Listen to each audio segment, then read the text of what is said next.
Hello class 10 students. Today we are going to study about factors on which the resistance of a conductor depends. हमारे पिछले lecture में हमने resistance, voltage और current how they are connected और उसका formula पढ़ा था. फिर रेजिस्टेंस जो होता है कांस्टेंट होता है, does not depend on voltage and current, depends on other factors. कौन से अदर फैक्टर्स हैं इस एक्टिविटी से you can understand by doing this activity. In this activity they have one ammeter, one key, battery connected here, and here they are connecting nichrome wire. nichrome wire as a resistor यहाँ पे connect की हुई है. इसमें अलग अलग दिखाए हैं, मतलब एक बार हम ये nichrome wire कनेक्ट करेंगे और उसका रीडिंग एमीटर में देखेंगे. we'll see the reading in the ammeter. Then they will replace the wire by another wire of same thickness but 2L length. उसकी लेंथ हमने डबल करके यहाँ पे कनेक्ट करेंगे तो एमीटर में रीडिंग में क्या चेंज आएंगे that they are observing. Third time they will use the same wire length, जितनी वायर लेंथ पहले ली थी same wire length they will connect and its width they have increase double.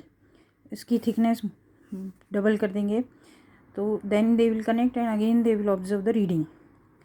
Then fourth time what they are observing in this fourth time what they have done, they have changed the material. ये fourth time same length की wire same thickness की wire लेंगे but this time they have change the material. पहले nichrome wire ली थी. Nichrome is the alloy of nickel and chromium. another wire they are taking as copper. तो ये connect करके देखेंगे. they connected here and see the reading. On the basis of observation they concluded that ammeter reading decreases to 1/2 and the length of the wire is doubled. अगर wire double कर देते हैं तो current half हो जाता है. and ammeter reading is increased when thicker wire of the same material. अगर हम वायर थिक कर देते हैं, मोटी कर देते हैं तो उसका करंट इंक्रीज हो जाता है. Used in the a change in ammeter it is observe in a wire of different material of same length same cross section is used. Material change कर देते हैं तो भी रीडिंग में चेंज होता है. That means your reading ammeter reading depends upon 3 factors: length and thickness and material.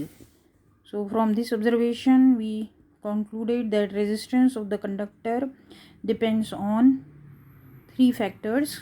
One is because resistance only depends upon the material nature, तो nature of material पे depend करता है, तो it depends on 3 factors. First one is length, then second is area, and third is material of the wire. Thickness and material of the wire तो ये depend करती है और लेंथ पे डिपेंड करती है. तो similar from that conclusion we concluded the formula as it is given here. R is proportional to L, R is proportional to L by A and R is equal to L by R is proportional to L by A. इस combine करेंगे R is proportional to 1 by A, R is proportional to L, then R is proportional to L by A. Proportionality sign हटाएंगे तो constant आएगा rho, that is called rho. Rho is a constant of proportionality and is called the electrical resistivity of the material of the conductor. उसको बोलते हैं electrical resistivity. इसकी unit होगी ऐसा unit of resistivity is ohm meter. यहीं से हम calculate करेंगे तो उसकी यूनिट हो जाएगी ohm meter. It is a characteristic of material पर डिपेंड करेगा कि कौन सा मटेरियल आपने यूज़ किया है, उसकी प्रॉपर्टी पे ही ये रो की वैल्यू डिपेंड होती है. Then low resistivity range, metal and alloys come in low resistivity range. अगर रेजिस्टिविटी कम होगी तो रेजिस्टेंस कम होगा और अगर रेजिस्टिविटी ज़्यादा होगी तो रेजिस्टेंस ज़्यादा होगा. तो रबर इंसुलेटर्स की रेजिस्टिविटी ज़्यादा होगी, फिर रेजिस्टेंस ज़्यादा होगा, और इन मेटल्स कंडक्टर्स की रेजिस्टिविटी कम होगी. This range they have given, you can go through both the resistant resistivity material very with temperature. अभी ये पॉइंट याद रखना है, एमसीक्यूज में आ सकता है। रेजिस्टेंस और रेजिस्टिविटी ऑफ मटेरियल टेम्परेचर पे डिपेंड करती है। टेम्परेचर कम करेंगे तो रेजिस्टेंस बढ़ भी सकता है, कम भी हो सकता है। टेम्परेचर बढ़ाते हैं तो कंडक्टिविटी बढ़ती है, तो रेजिस्टेंस कम होता है। Reveals that resistivity of an alloy is generally higher than that of its constituent metals. यहाँ पे जो टेबल दिया है उसमें से आप टैली कर सकते हैं कि जो भी अलॉयज़ हैं इसमें से याद करिए कौन कौन से अलॉय हैं। इन अलॉय की रेजिस्टिविटी इंक्रीज होती है और कंडक्टर की रेजिस्टिविटी से इनकी रेजिस्टिविटी ज़्यादा होती है। Alloys do not oxidise burn readily at high temperatures. Higher temperature बढ़ाने से उसकी कंडक्टिविटी इंक्रीज होती है और वो जल्दी बर्न नहीं होते, इसलिए alloy is what combination of more than two metals. For this reason they are commonly used in electrical heating devices.